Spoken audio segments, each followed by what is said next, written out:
Vous êtes-vous déjà senti submergé par l'anxiété ou coincé dans un cycle de tristesse? Ces émotions, si courantes de nos jours, peuvent sembler inégalées. Mais que se passe-t-il si je vous dis que la réponse à les traiter est dans une philosophie de plus de 2000 ans?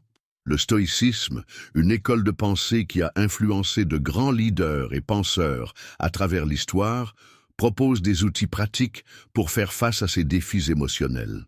Comme Marco Aurelio, l'un des plus célèbres stoïques, a déclaré « Le bonheur de votre vie dépend de la qualité de vos pensées ». Et c'est exactement ce dont nous allons parler aujourd'hui. Nous vivons dans un monde de plus en plus accéléré, où la pression pour les résultats, la comparaison constante sur les réseaux sociaux et l'incertitude sur la future anxiété et la tristesse alimentent. Beaucoup d'entre nous se sentent perdus, ne sachant pas comment faire face à ces émotions qui semblent parfois nous dominer. La bonne nouvelle est que nous n'avons pas à y faire face seuls. Le stoïcisme, une philosophie qui combine la sagesse ancienne avec les applications modernes, peut être le guide manquant pour trouver l'équilibre et la paix intérieure. Dans cette vidéo, nous explorerons 10 stratégies stoïques que vous pouvez appliquer dans votre vie quotidienne pour surmonter l'anxiété et la tristesse. Ces techniques ne sont pas seulement théoriques. Ils ont été testés et prouvés par des philosophes tels que Sénéca, Épictéto et Marco Aurelio, et restent pertinents à ce jour. Chaque stratégie sera expliquée clairement et pratiquement, avec des exemples que vous pouvez commencer à utiliser immédiatement. À la fin de cette vidéo, vous aurez un ensemble puissant d'outils pour mieux gérer les émotions négatives, développer une résilience émotionnelle et trouver une perspective plus équilibrée sur l'adversité. L'objectif est que vous partez ici non seulement de comprendre le stoïcisme, mais aussi de vous sentir habilité à la mettre en pratique et à transformer votre vie. Stratégie 1. Dichotomie du contrôle. Dichotomie témoin. Maintenant que nous comprenons comment le stoïcisme peut être un allié puissant dans la lutte contre l'anxiété et la tristesse, plongeons dans la première stratégie, la dichotomie du contrôle. C'est l'une des idées les plus fondamentales du stoïcisme, et en la maîtrisant, vous ferez déjà un grand pas vers la paix intérieure. La dichotomie du contrôle est simple mais profondément transformatrice. Il nous apprend à séparer tout dans la vie en 2 catégories, ce qui est sous notre contrôle et ce qui ne l'est pas. Selon Épictéto, l'un des grands maîtres stoïques, certaines choses sont sous notre contrôle tandis que d'autres ne le sont pas. Le secret de la sérénité est de concentrer notre énergie uniquement sur ce que nous pouvons influencer et accepter ce qui est hors de notre portée. Imaginez que vous êtes au travail et que vous receviez une forte critique d'un collègue. La première réaction peut être de frustration ou même de colère. Mais en appliquant la dichotomie du contrôle, vous vous rendez compte que vous ne pouvez pas contrôler ce que l'autre pense ou dit. Ce qui est sous votre contrôle, c'est la façon dont vous réagissez à cette critique. Vous pouvez réfléchir aux commentaires, en apprendre ou simplement décider de ne pas l'emmener du côté personnel. Ce faisant, vous libérez une charge émotionnelle inutile et gardez l'accent sur ce qui compte vraiment. Cette stratégie réduit considérablement le stress et l'anxiété, car vous ne gaspillez pas d'énergie en essayant de changer ce qui est hors de votre contrôle. Au lieu de cela, vous vous concentrez sur les actions et les pensées qui peuvent réellement améliorer votre vie. C'est un exercice de liberté intérieure qui commence par une question simple. Est-ce sous mon contrôle? Stratégie 2. Premeditatio malorum. Visualisation négative. Une fois que vous avez appris à vous concentrer sur ce qui est sous votre contrôle, il est temps d'explorer une stratégie qui peut sembler contre-intrusion à première vue, mais incroyablement efficace. Visualisation négative ou préméditation malorum. Bien que la dichotomie du contrôle nous aide à gérer le présent, cette technique nous prépare à l'avenir de manière puissante.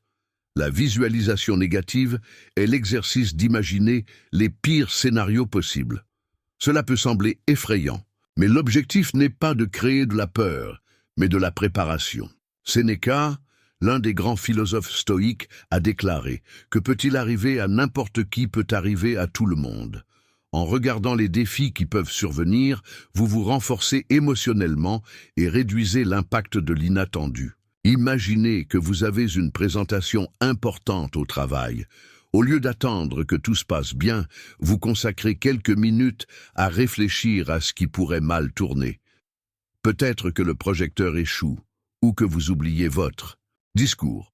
En regardant ces scénarios, vous vous préparez progressivement à y faire face. Si le projecteur échoue, vous aurez déjà un plan B.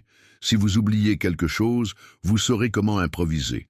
Cette préparation réduit l'anxiété et augmente votre confiance. La visualisation négative diminue non seulement la peur de l'inconnu, mais elle nous aide également à apprécier ce que nous avons.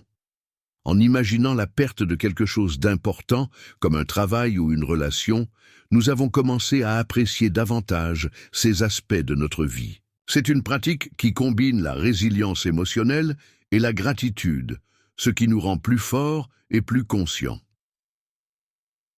Stratégie 3. Love Fati, Love to Destiny. Après avoir exploré comment la visualisation négative peut nous préparer au défi, il est temps de parler d'une stratégie qui transforme la façon dont nous regardons ces défis, Love Fati ou Love to Destiny. Bien que le premier nous aide à anticiper des problèmes, il nous apprend à les serrer dans ses bras lorsqu'ils surviennent. L'amour Fati est la pratique d'aimer tout ce qui nous arrive, qu'il soit bon ou mauvais. Friedrich Nietzsche, influencé par le stoïcisme, a bien résumé cette idée. Pas seulement endurant ce qui est nécessaire, mais pour l'aimer. Pour les stoïciens, tels que Marco Aurelio et Épictéto, chaque événement, aussi difficile, est une opportunité de croissance et d'apprentissage. Au lieu de résister à ce que nous ne pouvons pas changer, nous devons l'accepter et y trouver un sens. Imaginez que vous avez perdu un vol important en raison d'un trafic imprévu de la circulation. Au lieu d'être emporté par la frustration et la colère, vous pratiquez l'amour Fati. Vous acceptez que l'événement imprévu s'est produit et décidez d'utiliser plus de temps pour lire un livre qui reportait ou pour réfléchir à vos objectifs. Ce faisant, vous transformez une situation négative en une opportunité pour quelque chose de positif. Cette stratégie nous aide à développer un état d'esprit résilient et positif. Au lieu d'être victimes de circonstances, nous devenons des protagonistes de notre propre histoire. Love Fati nous apprend à voir de la valeur dans tout, même dans l'adversité, et à trouver la paix en acceptant que tout n'est pas sous notre contrôle. C'est une pratique qui nous libère de la résistance et nous relie à la fluidité de la vie. Stratégie 4. Memento mori, rappelez-vous la mortalité. Après avoir appris à embrasser le destin avec l'amour face, explorons maintenant une stratégie qui peut sembler sombre à première vue, mais qui est profondément libératrice. Mori, ou rappelez-vous la mortalité. Alors que Love Fati nous apprend à accepter ce qui se passe, Memento mori nous rappelle ce qui compte vraiment dans la vie. Memento mori est la pratique de réfléchir à l'inévitabilité de la mort. Cela peut sembler morbide, mais pour le stoïque, cette réflexion est un outil puissant pour vivre avec le but et la clarté. Marco Aurelio a écrit dans ses méditations « Vous pourriez quitter la vie dès maintenant. Laissez-vous déterminer ce que vous faites, dites et pensez. L'idée n'est pas de nous paralyser avec la peur de la mort, mais d'utiliser la conscience de la finitude de la vie en tant que motivateur pour vivre pleinement. Imaginez que vous tergiversez un projet important ou reportez une conversation difficile avec quelqu'un que vous aimez. Lorsque vous pratiquez Memento mori, vous vous demandez « Si je savais que mon temps est limité, comment pourrais-je agir aujourd'hui ?» Cette question simple peut être la poussée dont vous avez besoin pour hiérarchiser ce qui compte vraiment, que ce soit pour terminer ce projet ou concilier avec quelqu'un. Cette stratégie nous aide à nous concentrer essentiellement et à réserver des distractions et des préoccupations triviales. Se souvenant que le temps est fini, nous avons commencé à apprécier davantage le présent et à agir avec intentionnalité. Memento mori n'est pas une question de peur, mais de clarté et de motivation pour vivre une vie alignée sur nos valeurs les plus profondes. Stratégie 5. Journaling. Stoïque quotidien. Après avoir réfléchi à la finitude de la vie avec Mori, nous allons maintenant explorer une stratégie qui nous aide à traiter nos expériences et nos émotions, le journal stoïcien ou la journalisation. Alors que Mori nous rappelle l'importance du temps, le journal stoïque nous aide à utiliser cette foi consciemment et de manière productive. Le journal stoïque est une pratique qui implique d'écrire des réflexions quotidiennes sur leurs expériences, leurs émotions et leurs pensées.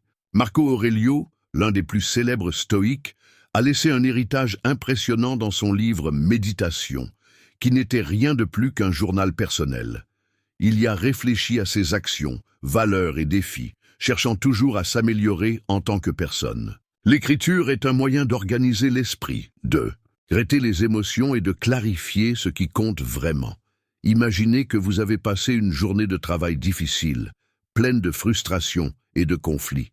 Lorsque vous rentrez chez vous, vous prenez un cahier et écrivez ce qui s'est passé, ce que vous vous sentiez et ce que vous auriez pu faire différemment.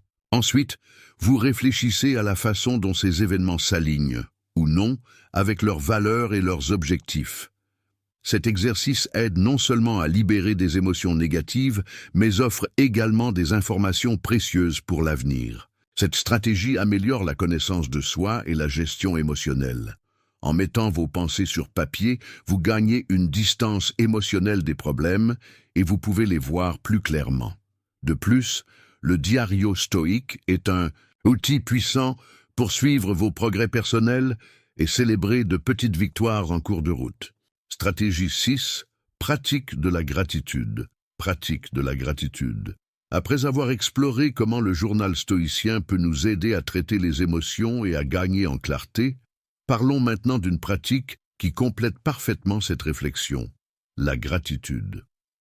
Bien que le journal nous aide à gérer ce qui n'a pas fonctionné, la gratitude nous rappelle de valoriser ce que nous avons déjà et ce qui fonctionne.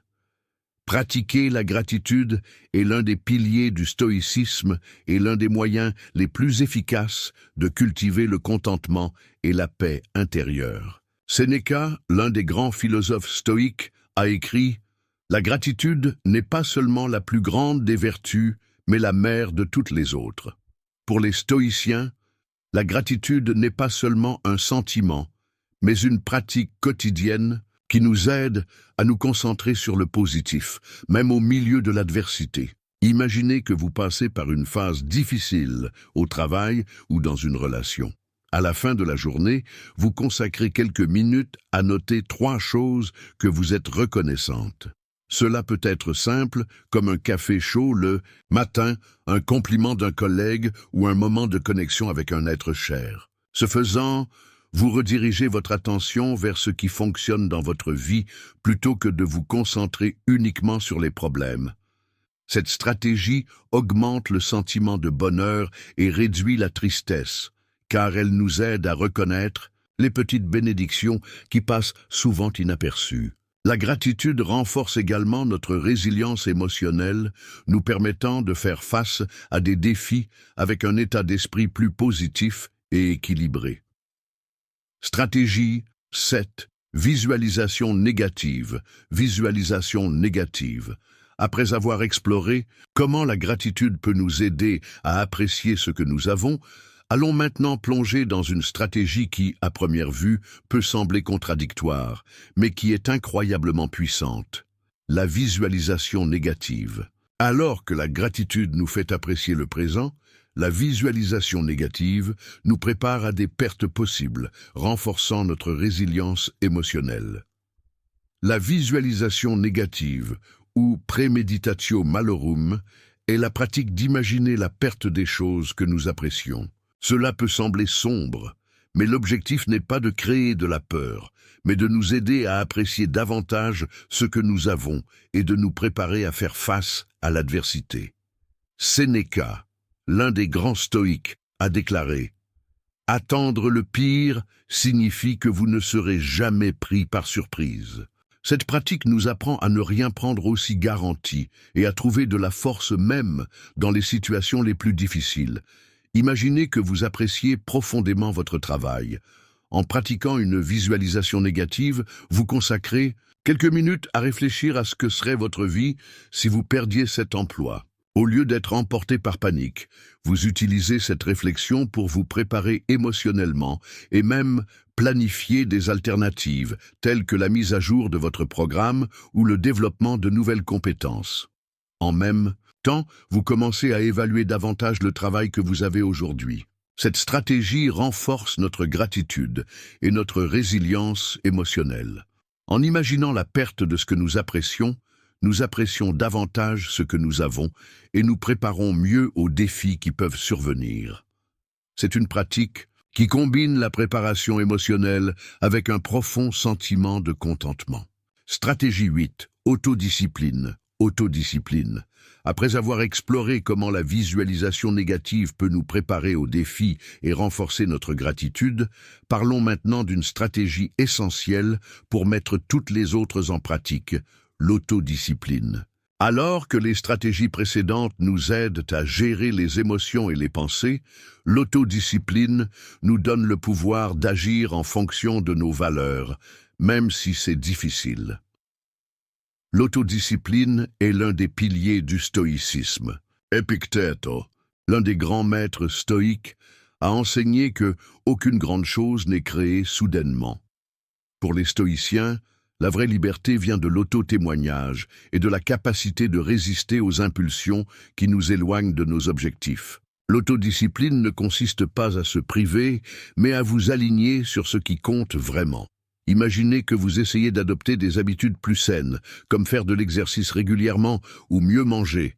Cependant, la tentation de sauter une formation ou de manger quelque chose de malsain est géniale. En pratiquant l'autodiscipline, vous vous souvenez de vos objectifs à long terme et choisissez d'agir en fonction d'eux, même si en ce moment c'est difficile.